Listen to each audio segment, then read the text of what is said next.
Hello everyone, welcome to the first day of this English course. आज हामी English कसरी सिक्नेको बारेमा सर्ट डिस्कसन गर्नेछौँ. The best way to learn English is English speaking environment itself. जब हामी English बोल्छौँ, English सुन्छौँ, English लेख्छौँ, पढ्छौँ, तब ल्याङ्ग्वेज नेचुरली इम्प्रुभ हुँदै जान्छ. तर यस्तो इन्भाइरोमेन्ट चाहिँ 99% सँग हुँदैन. हामी इंग्लिशको चाहिँ नेटिभ स्पिकर नभएको कारणले हामीलाई अर्कै माध्यमबाट इंग्लिश सिक्नुपर्छ. जसमध्ये केही इफेक्टिभ र इन्ट्रेस्टिङ तरिकाहरू यहाँमा राखेको छु. Watching movies in English. Watching movie, shows, podcast, ड्रामाले हाम्रो प्रोनाउन्सिएसन स्किल, लिसनिङ स्किल, हाम्रो भोक्याबुलरी र हाम्रो एक्सेन्टलाई चाहिँ इम्प्रुभ गर्छ.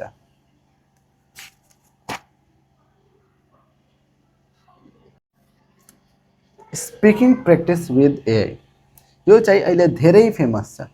AI speaking tools are excellent for developing fluency because they allow you to practice English any time. आजको युगमा चाहिँ एआई सबैलाई थाहा छ अनि यसले तपाईँलाई फ्लुएन्ट बनाउनमा चाहिँ धेरै हेल्प गर्छ है. However, many learners hesitate to use them because they lack confidence or they do not know how to form sentences correctly. तर धेरै लर्नरहरूले चाहिँ यो युज गर्नमा चाहिँ हेजिटेसन आउँछ. किन यस्तो हेजिटेसन आउँछ? कन्फिडेन्स नभएको कारणले. अनि किन कन्फिडेन्स हुँदैन? सेन्टेन्स स्ट्रक्चर थाहा नभएको कारणले चाहिँ मेनी लर्नर्सहरूलाई चाहिँ बोल्नमा, स्पिकिङ गर्नमा चाहिँ गाह्रो हुन्छ, हेजिटेसन आउँछ. अनि यो कोर्सले चाहिँ तपाईँलाई कसरी हेल्प गर्छ? How this course will help you? This course focuses on the foundation of accurate English, grammar and translation. यो कोर्समा चाहिँ हामी हरेक ग्रामर टपिक पढ्नेछौँ, हरेक किसिमको ग्रामर टपिक. जसरी कि हामी टेन्स पढ्छौँ, हामी ट्रान्सफर्मेसन अफ सेन्टेन्सेस पढ्छौँ, negative sentences, interrogative sentences, WS sentences. यो सबै टपिकहरू हामी चाहिँ कभर गर्नेछौँ. अनि यो सबै पढेर त्यहाँ इमिडिएट ट्रान्सलेसन गर्छौँ हामी. जसरी कि टेन्स पढे त टेन्समाथि हामी 200 देखि 300 नेपाली टु इङ्ग्लिस ट्रान्सलेसन गर्छौँ प्र्याक्टिसको लागि. मात्र त्यो टेन्सको स्ट्रक्चर पढ्नाले चाहिँ केही हुँदैन. हामीले त्यहाँ इमिडिएट ट्रान्सलेसन गर्नुपर्छ. जसरी कि हामी कजेटिभ भावको कन्सेप्ट पढ्छौँ अनि कन्सेप्ट पढेपछि हामी त्यसलाई इमिडिएट प्र्याक्टिस गर्छौँ है.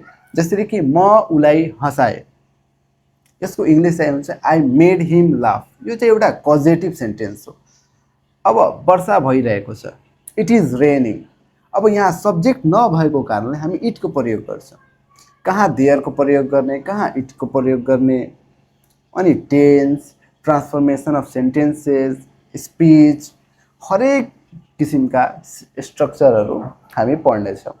अनि त्यहाँ प्र्याक्टिस पनि गर्नेछौँ. हामी यहाँ प्यासेजको पनि ट्रान्सलेसन गर्नेछौँ.